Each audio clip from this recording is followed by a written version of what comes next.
Morning. I'm muted at this time. That's all right. Good morning. How are you today? I am good. Had a busy week. Me too. Yeah, it's just all around busy. Who's going to win on it's the Super Bowl tomorrow? I don't even know who's playing, to be honest. I actually just got a text from my parents asking me if I was going to come back for the Super Bowl, and I was like, I didn't even think about it. To be honest, I kind of forgot it was this weekend. I was just busy. You're from South Lyon or Pinckney? Yes, I went to South Lyon to the South Lyon And School how District. close is that to Pinckney? Is it? It's in this. It's 10 to 15, 20 minutes, depending on where you are. Yeah, It's.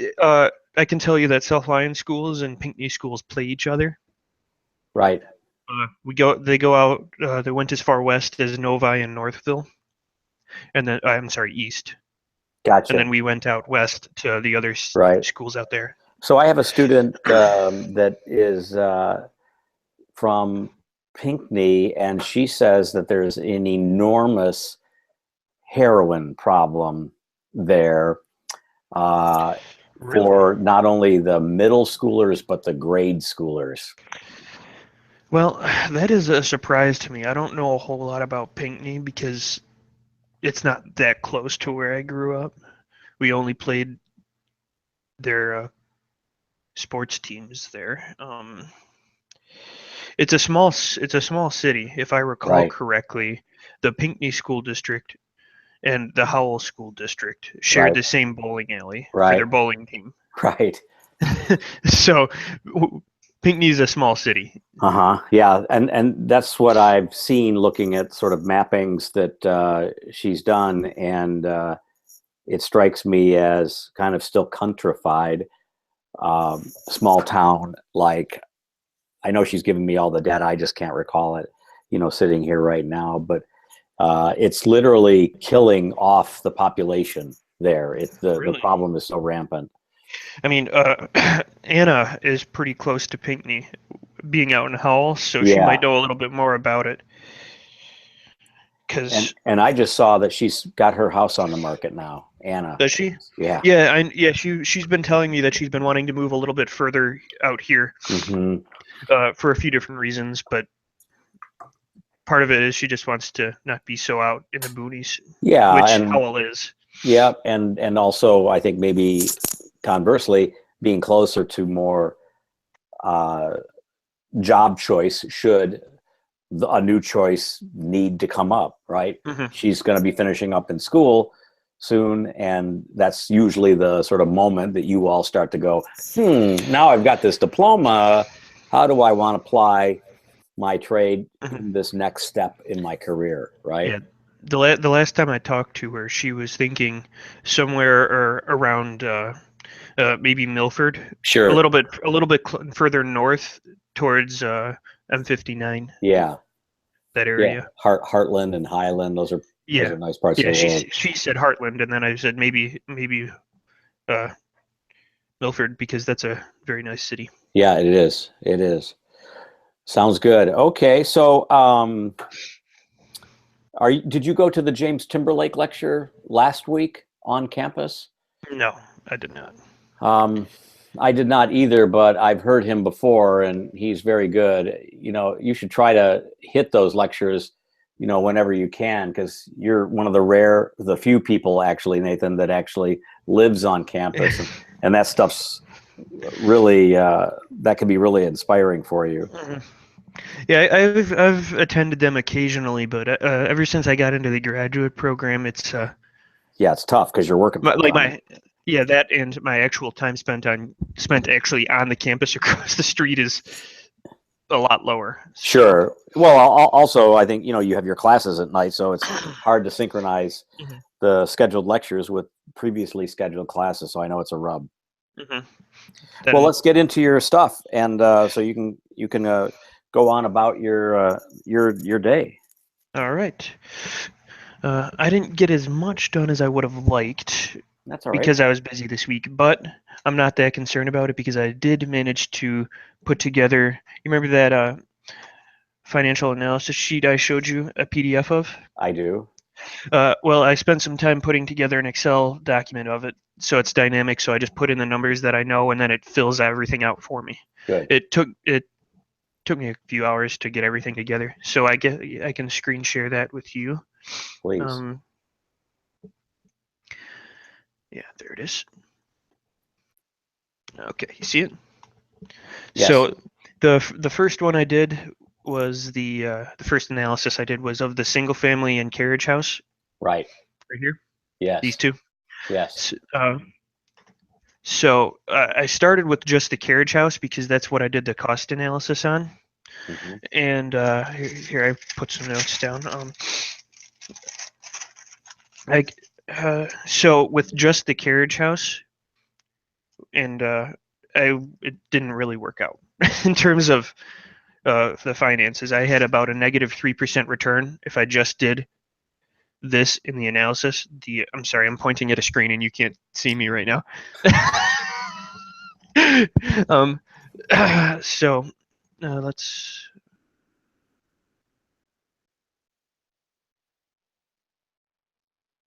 pull this up real quick. Where is it? So the carriage house on its own didn't create the necessary income to justify the construction expenses for the garage and the unit above on its own. So maybe, okay. So let me think about that. But keep going. Well, and let me explain to you what I did. So what I ended up doing was I ended up combining the single family home and the carriage house because that's exactly what I was going to say. So that it could be a granny flat, for instance, or a rental property for the 414 property. Mm-hmm. Yeah. So most likely, what would happen in this case is I would end up. What I was originally planning was keeping this, turning the single family and the carriage house in the back here into a single property, and then probably selling it off. Yeah, I mean, I think the other idea wasn't the original idea to sell that property off, the garage property off, so that it could be an independent property that the homeowner of 414 could draw a cash infusion from the sale of that garage property? I was just thinking that I would purchase the home because nobody's living in it right now, and the lot in the back, so that I would have complete control over it, and then renovate the home, build the garage in the back, and then resell it. But the garage in the back, would that garage in the back be for the homeowner? Yeah, and the person living in the flat above. It's a 2-car garage. Gotcha. Okay. So the homeowner may, in fact, have to end up renting that garage space from the carriage house owner, renter, or whatever. So, okay, I'm following you. I'm sorry. Hold on a second. There's a knock at the door. Go ahead.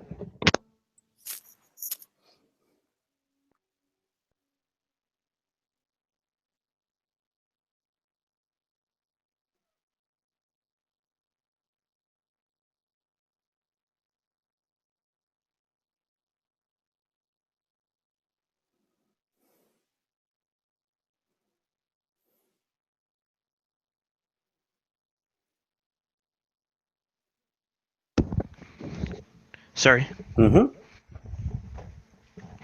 ahead. All right. So,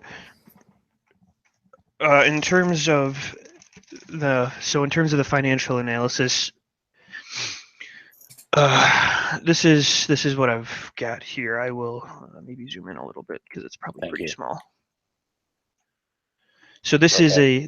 this is pretty much an exact copy of their analysis in terms of the setup. Yes. I just turned it into a dynamic Excel worksheet so that when I change my rent numbers, it changes the monthly rent and moves down from there. Yes. So from all the research that I did, the studio apartments, I recall saying that we wanted to get about $1.25 a square foot for the apartments that I was creating, Mm-hmm. and single family rentals. Which is what I'm doing right now. I did it. I'm sorry. Let me go back a step. So what I did in this financial analysis here, it doesn't account for selling of properties. Uh-huh. It only accounts for rentals. Uh-huh. So I would have to be a little bit more elaborate with my financial analysis if I was going to try to sell the property off. And if I'm going to do that, I need to get a little bit further into this book here.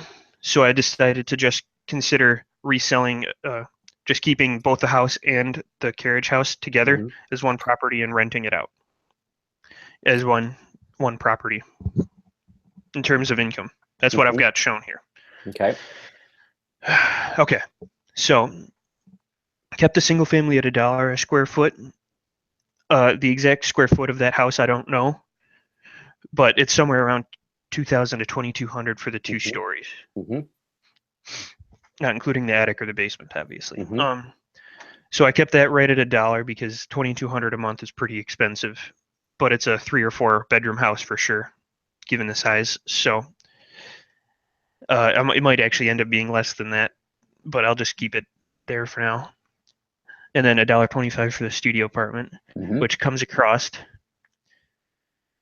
And so we have a total potential GPI of 34,000 a year when you've got that done.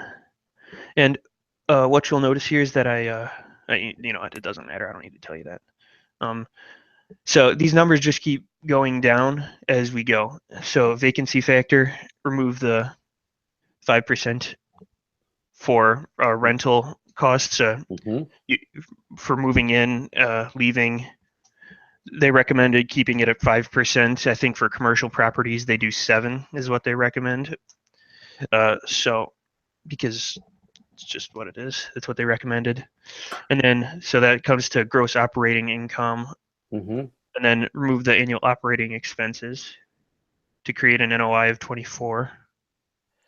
Before you move on, let's look at line item 19 and 20. Is 25% the value that they recommend? And can you maybe drill in or press on that a little bit more? I'm asking this because, from my experiences, like looking at that existing house, which was a wood frame house versus a brick house, right? A brick house is going to maybe require less maintenance than a wood house as it relates to mold, mildew, rot, painting, just as an example. So how careful is that number in not necessarily in your table, Nathan, but how do they like get into that a little bit more? Do they talk about just the sort of the monies we should set aside to budget for doorknobs falling off, roofs being replaced, repainting, and on and on and on, landscaping and that kind of thing? Well, what I can say is that the 25% is the number that they recommended for that value. Gotcha. And that is assuming new construction, I believe. Yeah. So renovation may not necessarily be the same number here. Yeah, it might even be higher. And keep in mind that this document is strictly for preliminary analysis before you. Yeah, it's just to set up like a pro forma if you're a developer and you want to go into it. Yeah, this is the sort of worksheet that you would use before you even have a floor plan. Yeah, I understand that. You want a 2,000 square foot apartment. Yeah. But that's all you know. So yeah, I understand all of that. My question and my questions usually reveal something else that's floating around in my head as it relates to work and other conversations that I've been having. And since you put that out there, it kind of prompted me. So okay, keep going.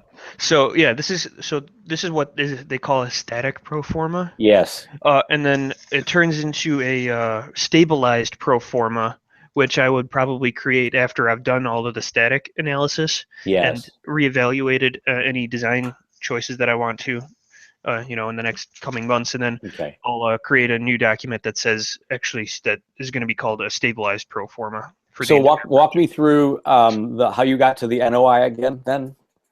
Okay. So the NOI is the potential gross income minus the vacancy and operating expenses. Gotcha. So the NOI is 24,000. So then we move into the next part where you evaluate land costs. I rounded up a little bit for the two properties, bringing it up to 40,000 for the two. It could probably go up as high as 50. Hard costs, we estimated that the carriage house was going to be built for about $108 a square foot, or about 120 grand. Uh-huh. Soft costs, that's design fees, Yep. engineering fees, And etc., permits. Yep. Mm-hmm. That seems a little high to me at 30,000, but I'll keep it there. I don't. You could keep it there. And now that I'm looking at the 108, that actually might really be higher, just from my experience. But we can go with that. Mm-hmm. Well, it's a garage below, so Yeah. they're only building out a little bit of it. Yeah. And then the house, I did as a separate cost, which is assuming 2,200 square feet still. Renovation costs of $50 a square foot, which gives us 110 grand for renovation of the building and probably putting a new front porch on it, because what it's got right now doesn't really mesh with the existing conditions of the neighborhood. Right. Like that is not in relationship to what we have, Sure. throughout the rest of it. So rebuilding a new front porch is probably going to be included in that. All right, so then we bring the NOI down, and then we have an estimated return on project cost, which is the annual net operating income divided by the total project cost. So that's 24 grand over 300, which is 8%.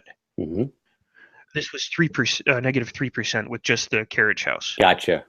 So I had to combine the two in order to join them. That's a good lesson. So then we start bringing these numbers down further into how the building is going to get financed. So we have the total project cost, 25% equity. That's how much money I would have to put down, or the developer would have to put down on their side, and then 75% in terms of financing. So that's the loan size, the 225K. And this was actually interesting. There's this really great website called mortgagecalculator.org. You put in all the information that you have about your finance situation, and then it calculates how much you have to pay each month. Wow. Yeah, I can actually pull that up real quick if you want to see it. Yeah, let's do that. www.mortgage. Pull that over here. So change the total project cost from this to 302, not point, 320. Loan amount 226,740. 4.5% interest rate, may be low or high. It's just to get started. Loan term 25 years. Start date February. We've accounted for the property tax in the total project cost and all these, so we just get rid of all this. 0, 0, 0, 0. And then we calculate. And then here it is.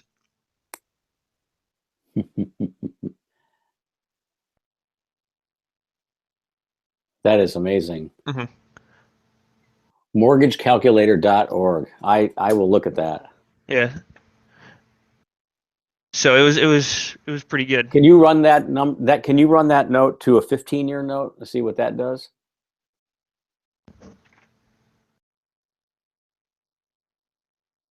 Turns it into Wow.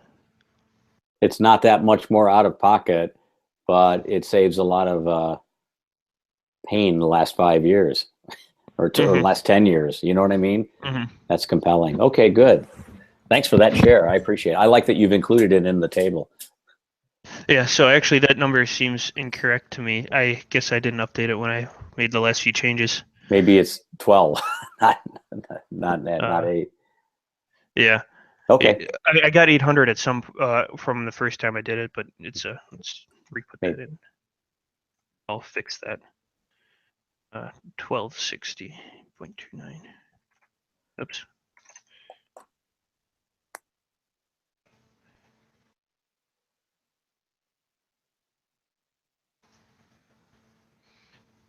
You know, this is interesting watching you do this. This is just a very small distraction that I'm bringing up. When your cursor points to what you're doing, it's concentric to it visually. Other people in my classes occasionally, frequently have, when they point to things, when they do things like you're doing right now, there's like a diagonal distance between the cursor and the thing that they're pointing to. I don't know how to tell them that other than to have them watch the video. I don't know if it's because you're doing a full screen. I don't know if it's a view factor thing. It's very strange. I don't know what Yeah, to tell you. you don't even know what I'm talking about, maybe. But maybe if you think back to our classes when people were pointing to their drawings with their cursors the way you are right now, it was never on the thing that they were pointing to. And it's always at a north to northwest diagonal. It's weird. Anyways. All right, so So let's go through this again. I'm sorry. It's not. You updated. I can see updated how the 1260. Switch, and then I updated the annual debt service 15,000. So that brings us annual net operating income minus debt service to net annual income of 9,200.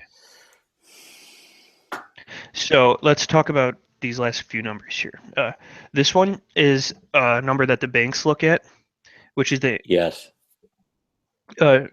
From what I recall reading, if they don't see at least 1.2 to 1.3, they probably aren't going to finance it. Yeah, they're going to walk from it. So that's that number. This is the this one is the 20. Sorry. Annual income by 25% equity. Okay, so this number is the equity of the 75 grand divided by the cash on cash return, the net annual income. So I have a year-over-year return of 12.22%. What they were talking about at that incremental at the seminar was that if this isn't at least 7%, don't even bother. Just stop then. Don't develop. So if we can get the rents that we need, this works. But if we if we have to go down to 1 and maybe 0.75, let's see what happens. This turns into barely 5. Yeah. And this is pretty conservative. So if I was going to do this, it might actually make sense to do this, because even with a conservative estimate, we're still doing decent. Yeah. Not great, but.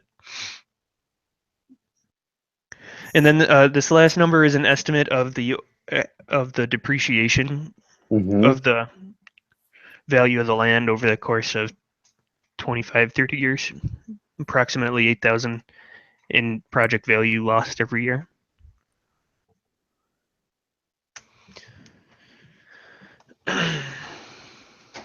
So yeah, that's this. Cool. So I just put the numbers in and it fixes it for me. And so have you done that on the other parcels yet? I have not. Okay, so is your goal to sort of move through the whole development Yeah. with this table? So what I think I'm going to do is, by next week I'm going to try to have one of these now that I've got the Excel document created Yes. for every single different building, and then Yes. I'm going to combine all of them into one table. Hmm. So I'll have an overall project for this, and then I'll have one for each separate property. Perfect. So that's what I'm going to try to have for next week, and I'm going to try to push through the book further if I can because I didn't get a chance to this week. Awesome. And then at some point, I'm going to ask you for the live version of this Excel spreadsheet for my own use, so that I can um, learn what you're learning for my own purposes. So we don't have to do this now, and we don't even have to do it next week. But this is very clear. So I appreciate, and that's why I'm asking. Actually, this is very clear, and it's a way for me to sort of bone up on the same topic, so that when I talk to our clients, I know what the difference between an NOI and cap rate, and right on, and that's just making things a little bit more Yeah, I'm honestly compelling. I'm honestly so happy that I went to that seminar and took the time out of my uh, last semester, that Yep. last week, to do it because Yep. this document is just, it's so easy to put It these things is. together. That's the beauty. That is the beauty of the document, that it's easy and clear.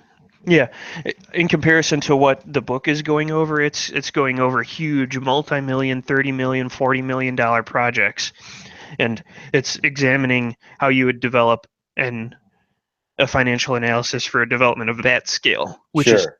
completely different from what the scale we're working at. So it's a different animal, and I'm Hmm. glad that they've found a way to make this easier on themselves and Perfect. the people that they're trying to help. Well, before I let you go, while we got a couple more minutes, let me share anecdotally. Um, we have two friends of our office. They're from out of town. They're from Baltimore and New York City. They are financial wizards. They're also African American, and they are committed to working with the high school kids in Detroit, the inner city kids who have, they've gone to all of the high schools, and they've offered up this program Hmm. that teaches them what you're teaching yourself. You follow That's what a I'm saying? So I came in and talked about the education of an architect and what hmm we do and how we work and how we charge. hmm A young man from Michigan came in and talked about his own experience buying properties in Detroit and what that process is like. hmm And he's only like 5 years older than them. Then the two guys that started the program are teaching them how to develop land, and they work in teams to actually run these pro formas. These kids are talking about, you know, return on investment and mortgage rates, property costs, depreciation. They're as savvy as you and I are right now, hmm and they're 15 years old, That's and really they're African American, and I am just like, and they fly in every week, Nathan, to do this program. They do it at various places. Last weekend, they did it in a gallery space located in Eastern Market. It's an all-day thing.